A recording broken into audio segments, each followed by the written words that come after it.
한국 내 코로나 신규 확진자가 결국 1000명을 넘어섰습니다. 이른바 심리적 마지노선마저 뚫린 것입니다. 상황이 여기에 이르게 된 가장 큰 책임은 현 정권에 있습니다.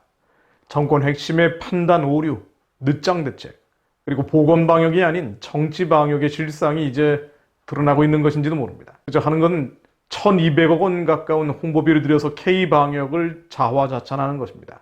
정부의 코로나 정책이 비판받아온 가장 큰 이유는 전문가 의견을 무시한 정략적 결정 때문입니다. 지난 2월 의사협회에서는 중국발 바이러스를 막아야 한다면서 7번에 걸쳐서 중국인 입국 금지 요청을 했습니다. 정부는 이를 무시했죠. 중국과의 관계 때문이었습니다. 문재인 대통령은 지난 2월부터 코로나에 대해 과도한 불안과 공포로 위축될 필요가 없다는 등의 안이한 인식을 보여왔습니다. 급기야 7월 21일에는 코로나에 지친 국민들에게 휴식을 제공하겠다고 나섰죠. 그 결과 8월 17일은 임시 공휴일로 지정됐습니다. 덕분에 8월 15일에는 부산 지역의 해수욕장에만 86만 명이 마스크 없이 모여들었습니다. 6월 들어서 1684억 원 상당의 소비자 쿠폰 지급 방침을 발표했죠. 급기야 8월 12일에는 영화, 공연, 숙박 등 할인 쿠폰 6종 발행을 발표합니다. 광복절 연휴 나흘간 할인 쿠폰으로 영화를 본 시민이 49만 8천 명에 달하는 것으로 집계됐었습니다. 심지어 8월 10일부터는 코로나의 발원지인 우한 지역의 중국인 입국을 허용했죠.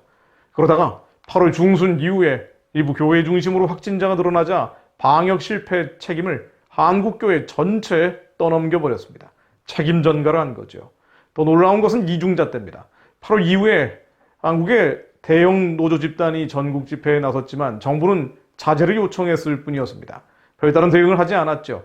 제1산성이라는 차벽 설치로 8.15 광복절과 개천절 보수단체 집회를 원천 봉쇄했던 것과는 확연히 대비됐습니다. 정부는 코로나와의 전쟁이 한창인데도 의대 정원 확대, 공공의대 신설을 밀어붙이다가 의료계와 정면 충돌하기도 했습니다. 그렇게 가을로 접어들었죠. 그런데 문 대통령은 지난 9일 코로나 터널의 끝이라는 표현을 3번이나 반복하며 자신감을 보인 것입니다. 예전과 마찬가지로 술집은 불야성을 잃어갔습니다. 예배는 철저하게 틀어주고 말입니다. 현재 코로나 재앙은 이런 자만심과 안이한 인식 아래 터진 것입니다. 반기독교적인 의식과 함께 말이죠. 정부는 올해 2월 감염병 전담 병상 1만 개를 확보하겠다고 공언을 했었죠. 그런데 절반가량 병상만 확보했습니다. 최근 확진자 급증으로 뒤늦게 치료는커녕 감염 위험이 더 높은 컨테이너 병상을 설치한다고 난립니다. 그동안 전문가들이 줄곧 겨울 코로나 대비를 외쳤지만 정략적 판단만 하다 보니 무시해버린 셈입니다. 문 대통령은 감염자를 빨리 찾아내는 것이 신속한 극복의 길이라면서 우선 공무원, 군, 경찰 등 가능한 인력을 이번 주부터 현장 역학조사 지원 업무에 투입할 수 있도록 준비하라고 12월 7일 지시했다고 합니다. 왠지 섬뜩하게 들립니다. 신뢰감이라든가 과학적 근거는 잘 보이지 않고 앞으로 코로나 방역을 이유로 통제와 억압이 더 거칠어질 것 같다는 예감이 듭니다. 지난 1년간의 이른바 K방역을 기독교적 시각에서 정리해 볼 필요가 있습니다.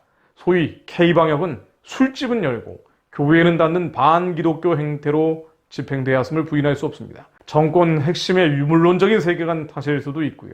기독교 단합의 앞장서는 북한, 중국 정권의 어쩔 수 없이 비판적일 수밖에 없는 한국교회에 대한 반감일 수도 있습니다. 그러나 우리는 이 모든 상황을 감정과 기분을 내려놓고 말씀으로 바라볼 필요가 있습니다. 성경에 나오는 이스라엘 탄압의 원흉, 아수르가 주님이 사용한 진노의 몽둥이였던 것처럼 정부의 이런 폭정은 하나님이 한국교회를 더 거룩하게 하려고 허락하신 것임을 부인할 수 없습니다. 북한의 구원을 넘어서 중국과 열방에 복음을 전할 수 있는 예수의 군대로 한국을 사용하기 위해서 말입니다. 그러므로 우리의 관심은 아수르의 몽둥이 이전에 한국교회가 거룩해지는 것입니다. 한국교회가 거룩해질 때 이 어둠의 신은 우리 힘과 능이 아니라 주님께서 깨뜨리실 것입니다. 교만한 권력과 어둠의 권세도 예수 그리스도 이름으로 깨어질 것입니다. 안타깝게도 한국교회는 하늘에서 치러지는 이 시험에 좋은 성적을 거두지 못하고 있습니다. 죄악과 음란, 탐욕을 버리고 회개의 파도가 일어야 합니다. 그러나 대다수 기독교인은 언론과 방송의 거짓과 미혹에서 벗어나지 못하고 있습니다. 정권의 정치 방역에 무릎을 꿇어버리고 세상을 향해서 황당한 사과를 하거나 굴종적 태도로 일관했습니다. 권력의 노골적인 압력으로 대형 교회들은 어떻게 나갔습니까? 북한 문제에서 희한한 태도가 나오기 시작했죠. 체제 지원, 정권 지원에 불과한 대북 지원을 인도적 지원인 양 포장한 채 평양 정권의 숨통을 터주는데 나서고 있습니다. 사악한 정권과 접붙인 평화의 노래를 부르는 거죠. 죽어가는 2,500만 북한 동족들 앞에서 잔인할 정도로 침묵하는 것입니다. 그렇지 않으면 인간적 혈기를 앞세워서 아수르의 몽둥이만 욕을 해댑니다. 미움과 증오가 판을 치죠. 진정한 회개의 외침이 성전과 광장을 메우지 못하고 있습니다. 우리가 잊지 말아야 할 진실이 있습니다. 역사상 위대한 정치적 변혁은 언제나 영적인 각성, 즉 회개운동과 거룩운동의 결과였습니다. 아수르의 몽둥이, 이 악한 세속 권력이 정말 보기 싫지만 하나님이 진정으로 원하시는 것은 우리의 회개와 거룩입니다. 그러므로 한국의 회복은 한국교회의 회복의 전제 조건이고요. 그러므로 한국교회의 회복을 위해 계속 기도해야 합니다. 그때 회복이 될 때 아수르의 몽둥이는 자연스럽게 무너질 것입니다. 에베소서 1장 23절로 교회는 그의 몸이니 만물 안에서 만물을 충만하게 하시는 이의 충만함이니라. 주님의 몸된 교회가 주의 영으로 충만케 해주시기를 예수 그리스도 이름으로 기도합니다. 모든 불결과 불순과 혼돈이 주님의 몸된 교회 안에서 예수 그리스도 힘으로 치워질 수 있도록 충고합니다. 모든 방탕한 음란과 영적 혼잡을 끊는 거룩운동, 회개운동이 한국 교회 안에서 불길처럼 일어나게 하옵소서.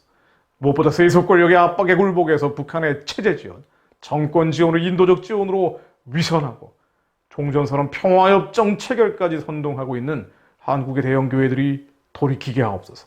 이 거짓 평화, 가짜 평화를 중단하게 하시고 한국 교회가 다시 일어나 사람을 두려워하는 것이 아니라, 권력을 두려워하는 것이 아니라 하나님의 말씀 앞에 떠는 주님의 거룩하고 순결한 자들로 회복되게 하옵소서.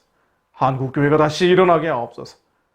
주님께서 교회가 빛을 발할 때 모든 아수르의 몽둥이를 주님의 강력으로 깨뜨려 주실 것을 믿습니다. 예수 그리스도 이름으로 기도했습니다. 아멘.